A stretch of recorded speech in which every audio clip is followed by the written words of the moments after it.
Let's see what all the citizens of Sri Lanka are thinking at this present moment when a budget is to be proposed on the 17th of February by the government. All are wondering why all development works have got stagnated.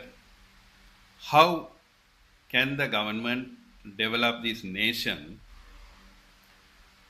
Is it going to be the same process in the past, how governments have been trying to develop this? Or have they got to open up many fronts? There is a challenge before this government, which has received an absolute majority of 159 members in parliament, and the president. So this majority government, if this is unable to put things right, it is going to be a pity for this nation. So instead of criticizing, let's see how they could go forward. Sri Lanka, being a tropical island surrounded by seas, and the climatic conditions, we have the mountain areas. In the past, budgetary proposals have been made by every government, and the governments have not been accountable. Nobody knew whether they achieved what they proposed and what happened also, because there is no accountability process in our constitution.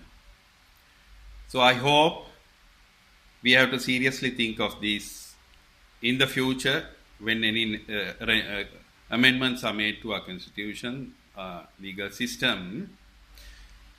Now we have to see immediately how we could go to the next. Now government funded development programs will go in the natural way, the practical way, which have been going on for decades. But still we have the rural population, they are always poor, they are not developing. Only the roads and the buildings and the infrastructure are being developed, but the people don't have money.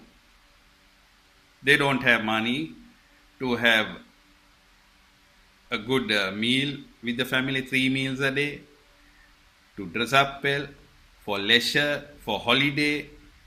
So our country is really not developing, but is going backward. So I suggest to the government of Sri Lanka to look into the new approach if you want to come out from this crisis. Now, if we know what is the crisis, our economy have been crumbling down right throughout. If you go back for the past 40 years, it had been crumbling down. We are going down. The rural population, they are becoming poorer and poorer and poorer. So now, how can we turn this? How can we make them rich, self-sufficient? So we have to open up multiple fronts of development. One is government development. The other developments done by the NGOs. Now USAID also had been doing some development works in Sri Lanka, and allow other private development organizations who want to develop, and open the path for people who want to carry out fiscal stimulus plans by putting to use all idling state resources to open up large fronts of development where the infrastructure would stand for hundreds of years, and the rural population, they will work towards self-sufficiency of this nation. Self-sufficiency in milk, self-sufficiency in rice, self-sufficiency in corn production, self-sufficiency in sugarcane, and they'll open up a new industry called fodder grass industry, where in a hectare, in an acre, the people can make 300,000 rupees in 60 days. So likewise, small industries, cottage industries, all have to be developed through a fiscal stimulus planning. So now we have President Randrakumara Dissanayake and his government. So those who have fiscal stimulus plans, please forward them to the president. And everybody keep on insisting them to use it. If all the plans are used successfully, within the next 24 months, Sri Lanka will again start rising up.